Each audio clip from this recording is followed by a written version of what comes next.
Hi, this is Shamin here. I'm from Educator Shamin YouTube channel, Facebook page, Instagram and Twitter I have, so you can follow me there. So in this video, I'm going to teach you biology, that is chapter 4, that is cell membrane and transport. So let's get started. So guys, in this video, I'm going to teach you what's the structure and function of cell membrane and what is transport, and I also explain the functions of the molecules that make up cell membrane.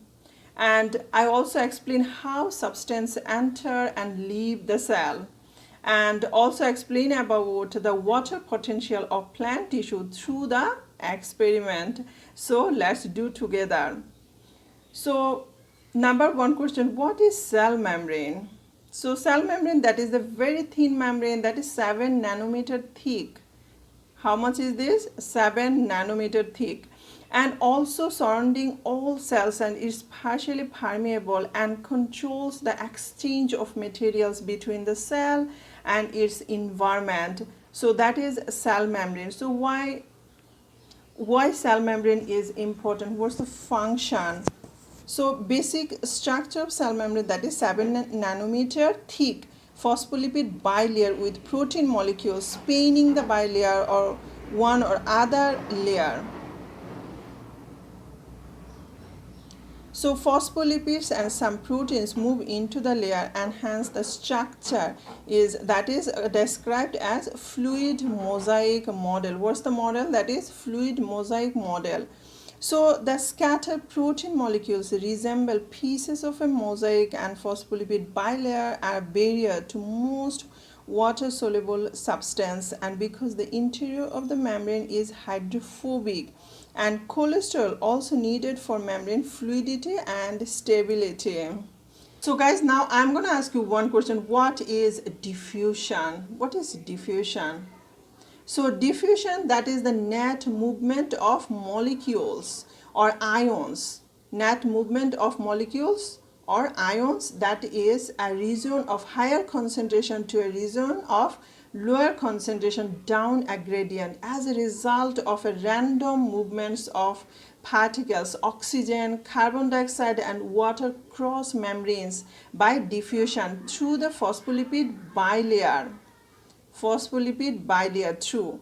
So diffusion of ions and larger polar molecules through membranes is allowed, that is allowed by transport proteins. This process is called facilitated diffusion. What's that? This process is called facilitated diffusion. So now I'm going to ask you another question, that is, what is osmosis? So osmosis is a special type of diffusion involving water molecules only.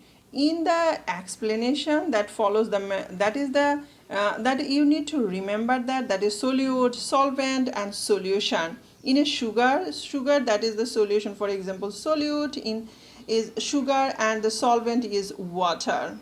So the net movement of water molecules from a region of a higher water potential to a lower water potential through a partially permeable membrane as a result of their random motion. So water moves from region of higher water potential to region of a lower water potential. So that is, and when water moves from region of higher water potential to a lower water potential through a partially permeable membrane, so such as the cell surface membrane, this diffusion is called osmosis. Let's go next one. What is active transport? So active transport, that is the movement of molecules, or you can say ions, through transport proteins across a cell membrane against their concentration gradient using energy from ATP. So that is active transport. So if the concentration of partially, that is the particular ions such as potassium and chloride inside cell is measured, so it's often found in they are 10 to 20 times more concentrated inside than outside. So in other words, concentration gradient exists with a lower concentration outside and a higher concentration inside the cell. So the ions inside the cell originally came from external solution, and therefore diffusion cannot responsible for their gradient. What's the reason? Why? Because the process, because as we have seen, ion diffuse from high concentration to low concentration. The ions must therefore accumulate against a concentration gradient. So that is the reason, guys. Now you tell me why active transport is important. What's the reason? So active transport is important for reabsorption in kidneys, and where certain useful molecules and ions have to be reabsorbed. What's that? That is reabsorbed and into the blood after filtration into the kidney tubule. So it is also involved in the absorption of some products of digestion from the gut, and in plants an active transport is used to load sugar from the photosynthesis cells of leaves into the phloem tissue for transport around the plant, and to load inorganic ions from the soil into root here, soil into. So guys, now I'm going to talk about sodium potassium pump, where you can find and what's the system.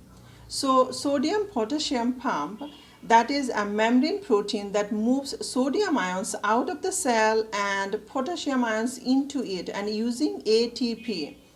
What they use? They use ATP, that is adenosine triphosphate. And sodium potassium pump system, that is a system that is moves sodium and potassium against large concentration gradients, and it moves two potassium gradients. How many potassium gradients? Two potassium gradients. And it moves two potassium into the cell where potassium levels are high. And pumps three sodium ions, you must remember that. So that is the out of the cell and into the extracellular cell. It pumps the three sodium ions out of the cell.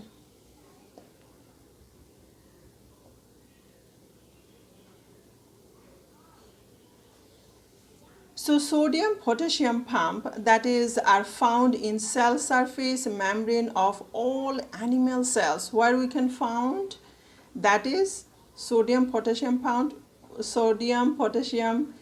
where we can found it cell surface membrane of all animal cells, and in most cells they run all the time, and it's estimated that on average they use 30% of a cell energy and 70% in nerve cells. 30% of cells energy and 70% of what?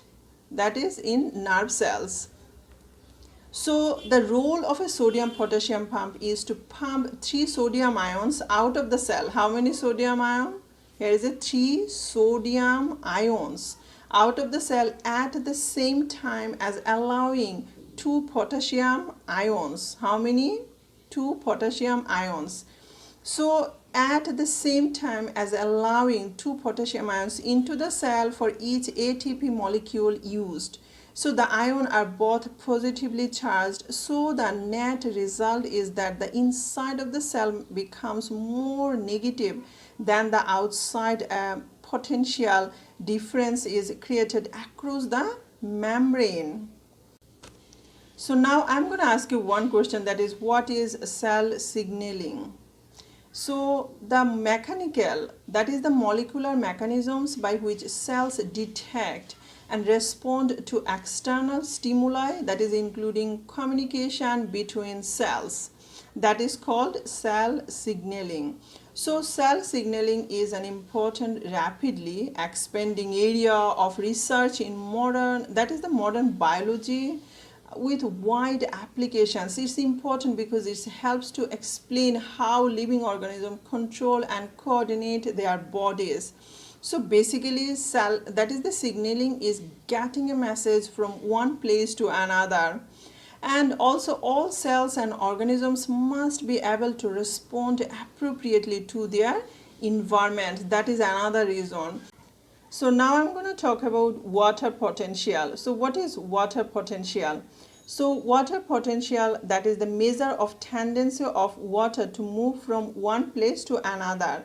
And water moves from a solute, that is the solution with higher water potential, to a lower water potential, and water potential is decreased by addition of solute and increased by the application of pressure. So here is a symbol, that is the Greek letter psi. So it can be used to mean water potential. The term water potential is very useful when considering osmosis. Now I'm going to talk about bulk transport. So what is bulk transport?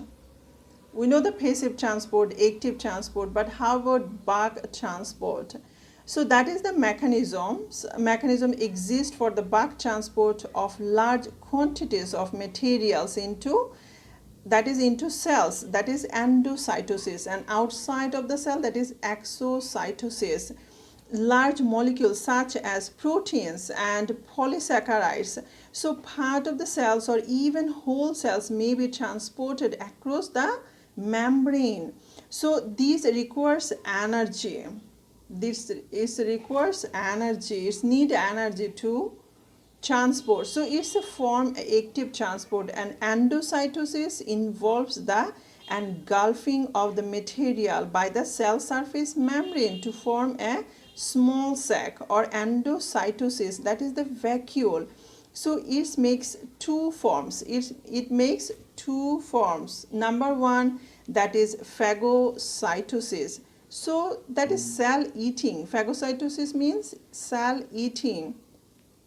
This is the bulk uptake of solid material, and cells specializing in these are called phagocytosis. So this process is called phagocytosis, and vacuoles, that is phagocytic vacuoles. An example is the engulfing of bacteria by certain white blood cells.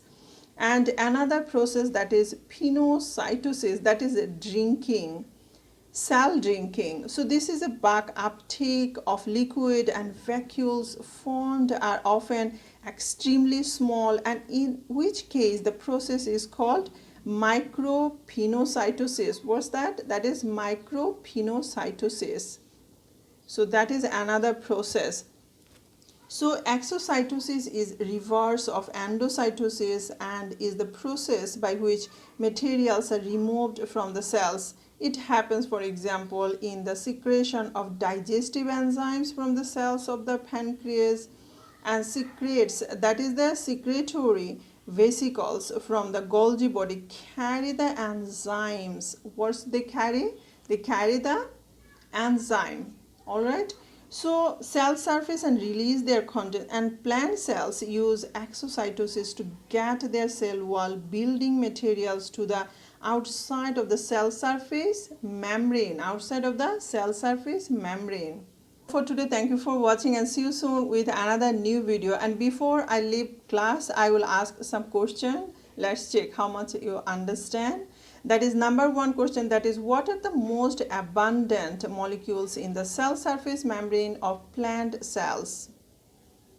What are the most abundant molecules in the cell surface membrane of plant cells? That is phospholipids. Yes, that is phospholipids. Number two question, that is, where are the carbohydrate, proteins and glycolipids and glycoproteins located in cell surface membrane? What are they?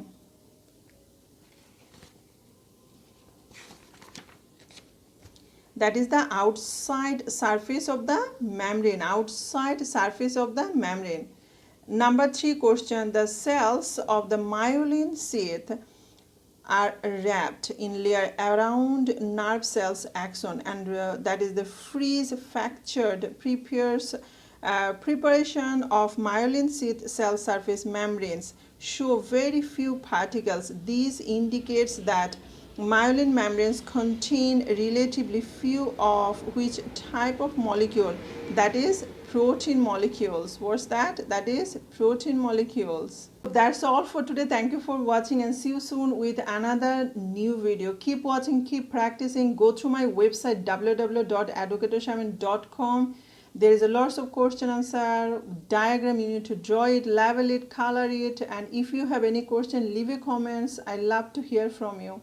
And good luck your biology test. Thank you so much. Don't forget to subscribe and share. That's all.